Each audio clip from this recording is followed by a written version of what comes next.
The voice of sharing Durian ASEAN.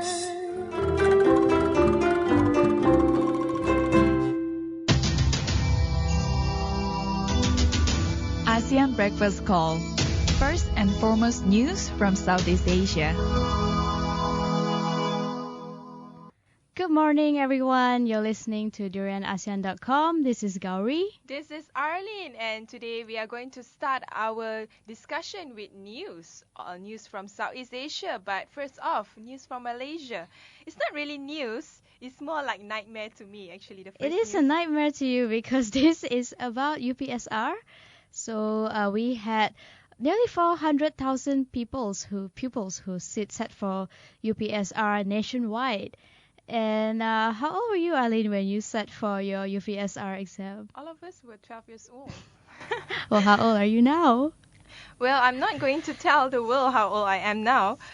It seems like the government is retaining UPSR, although I think, if I'm not mistaken, last year the government promised that it will repeal UPSR and other forms of standardized examination. There was a huge debate. There was a lot of contemplation, a lot of getting feedback from parents and people. But it seems that they are staying put with this. The same thing happened with PMR and SPM as well. But is it really necessary to have this UPSR? It is important because when you're in standard 1 all the way to standard 6 before you get into high school, and it's like you need something to gauge your standard, where you're standing at the moment, how far you've come. Well, it is important for parents to know where their kids are standing. It's interesting to see that in other countries, especially in Scandinavian countries, examination is not really the important measurement of a kid's performance. In fact, what they focus a lot is the class learning, the experiences that the teachers and students can learn among each other. And the most important thing in these Scandinavian classes is to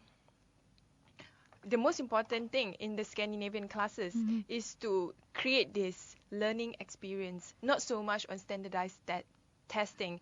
For parents, they would prefer their kids to grow up as happy kids rather than to be bombarded by all this examination stress.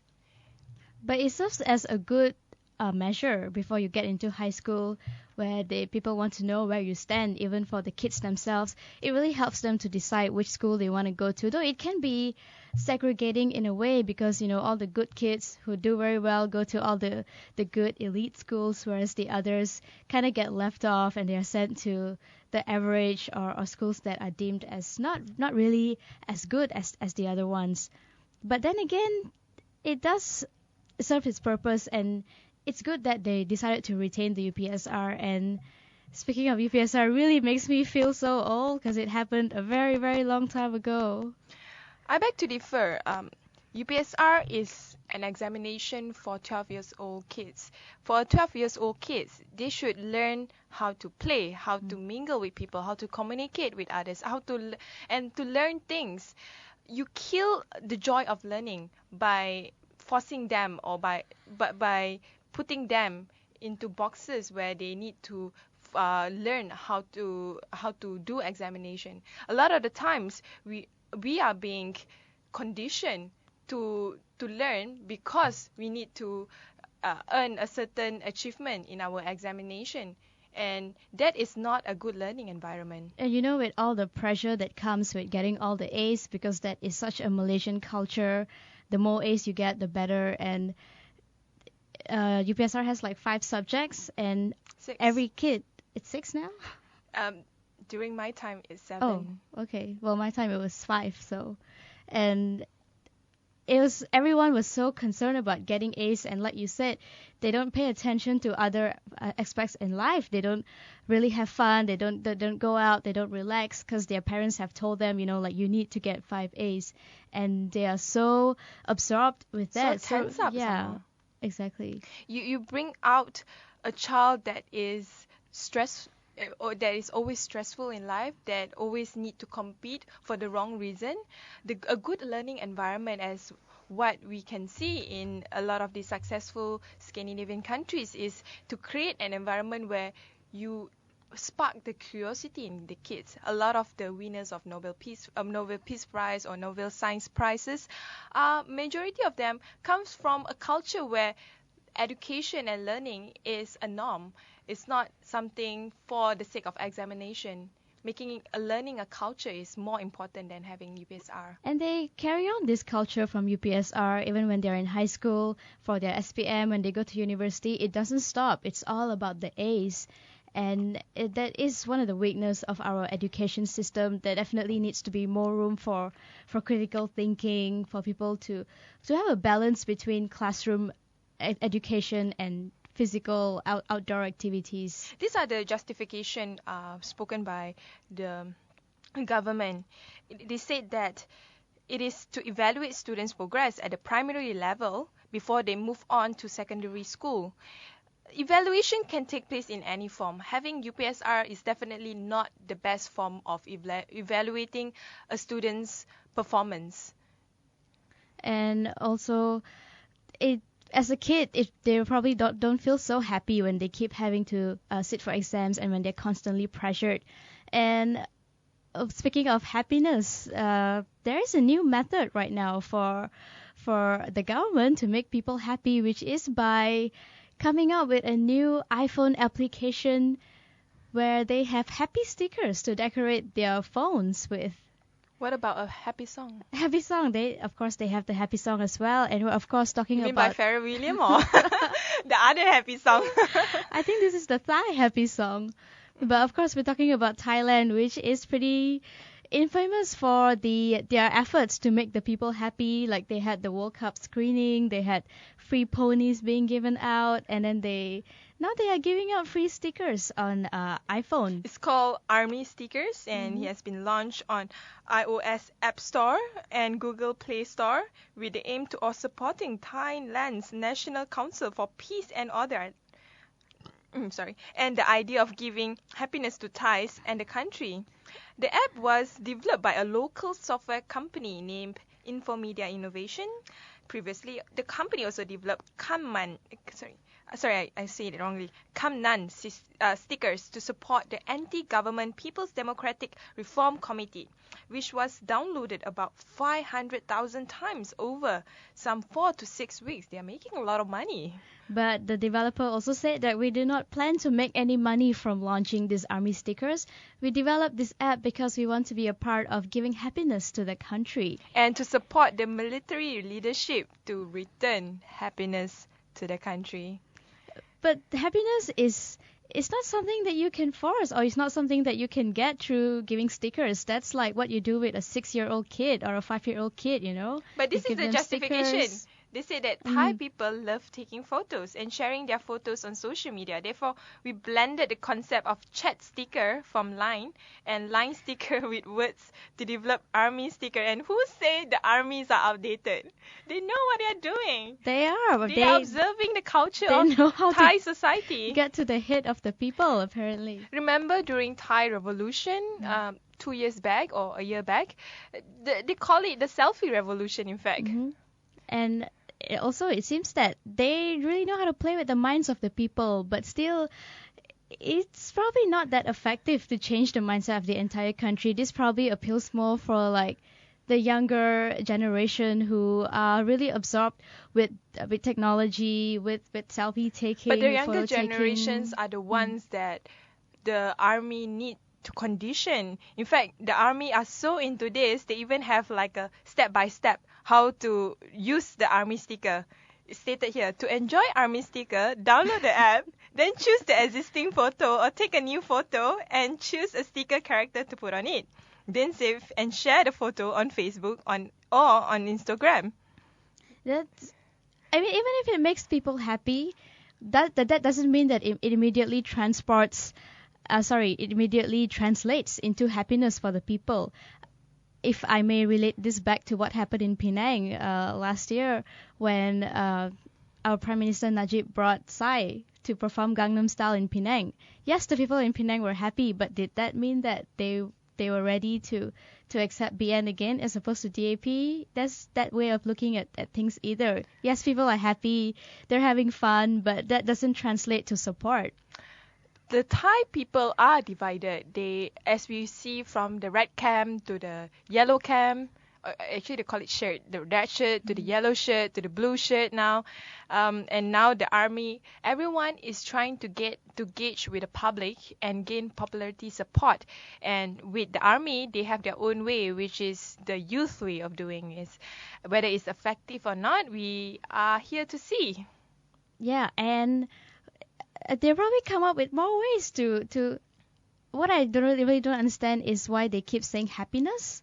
Like, do they think that that's what encourages people to support them, or it should be more of a trust thing, when you promise something and you deliver something. That's how the government usually gets support from the people. So why are they using this happiness approach? Perhaps it's a way for the army to be cool.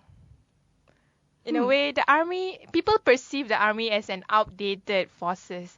The way to be cool is to show that, hey, we are cool. We want to give you happy. Like the Pharrell Williams song. Do we give you iPhone stickers on your app store? That shows a lot of things. And World Cup, Right, so moving on to something that is not quite happy. We finally have an update about what happened to our flight MH17, and there have been a couple of reports from, especially one from the Dutch, and also just to look at what's reported by the Sun Daily. It said that Malaysian Airlines flight MH17 broke up after being hit from the outside by numerous high-speed objects, according to an interim report released today. Mm-hmm. The initial findings of the probe by the Dutch Safety Board into the air disaster which claimed 298 lives, however, has not yet confirmed if MH17 was shot down by a missile. So we know that it was hit by several high-speed objects that penetrated and that caused the whole tragedy, but we still don't know what was that thing. In fact, the government of Malaysia also gave a few comments on the report. Transport Minister Datuk Sri Leo Tiong Lai said that the damage observed in the front section of the aircraft appeared to indicate that the aircraft was penetrated by a large number of such objects, like what you said, and it's likely that the damage resulted from a loss of structural integrity of the aircraft, leading to an in-flight breakup. And you can see they posted it in the YouTube, how the plane just burst into flames on air before it crashed on land. And what's interesting about this is no one has yet to take responsibility for this. The Russians are still being pushed for an answer, and they're saying that they have nothing to do with this, and they have not been supplying anything to the pro-separatist people in Ukraine. And Ukraine is also saying that we have nothing to do with this. And it goes back to us, Malaysians, maybe, and our government, where we are not pushing hard enough for an answer. Probably that is not the foreign policy that Malaysia is adopting.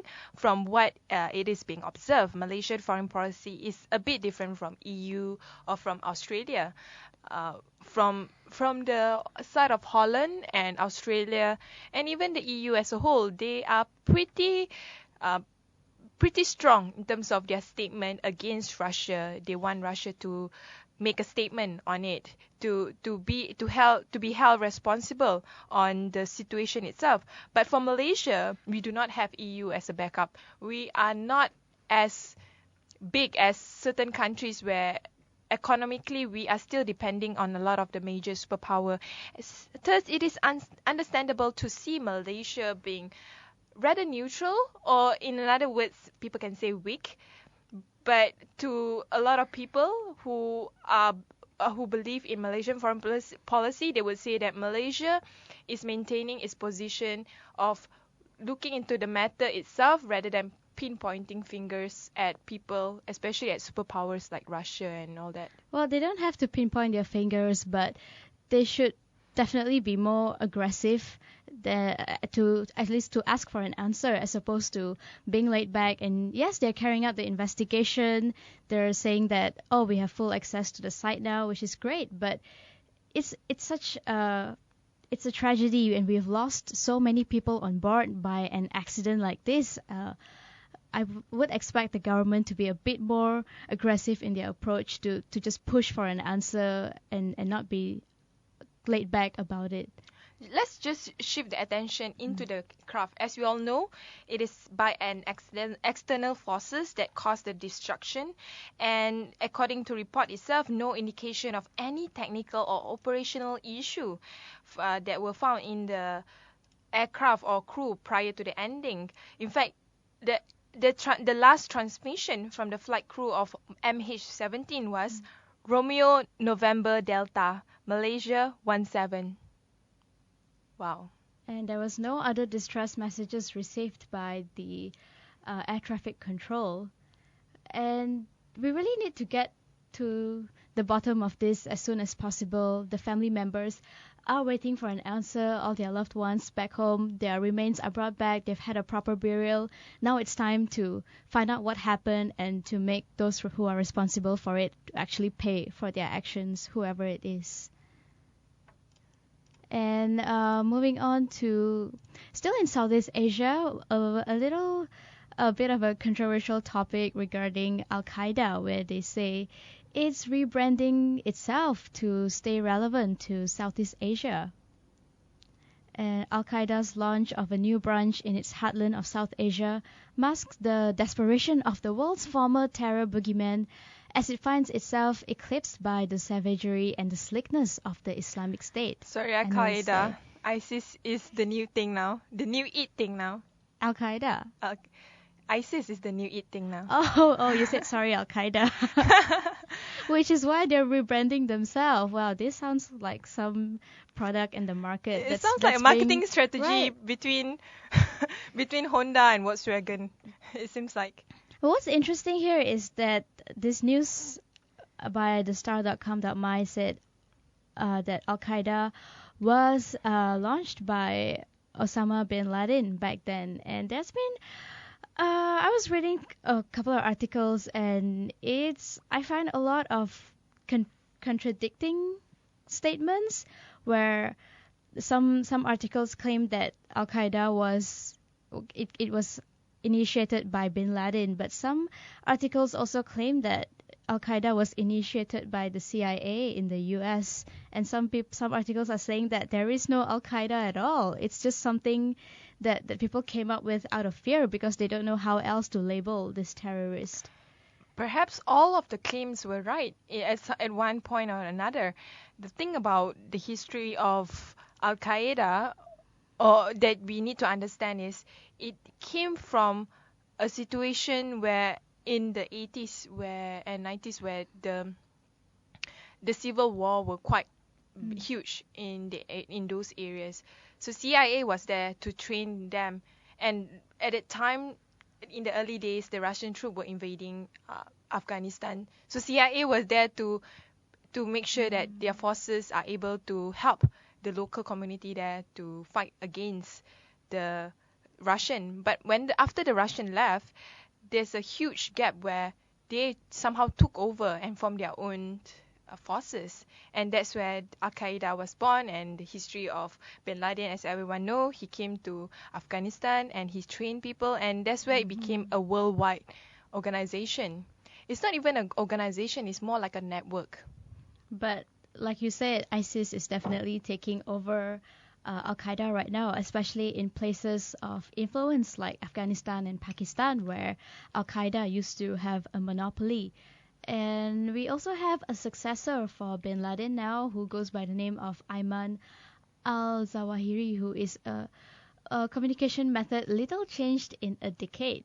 And they have also come up with a video, which is an hour-long lecture in kind of like in retaliation of ISIS uploading their videos about beheading the American journalists.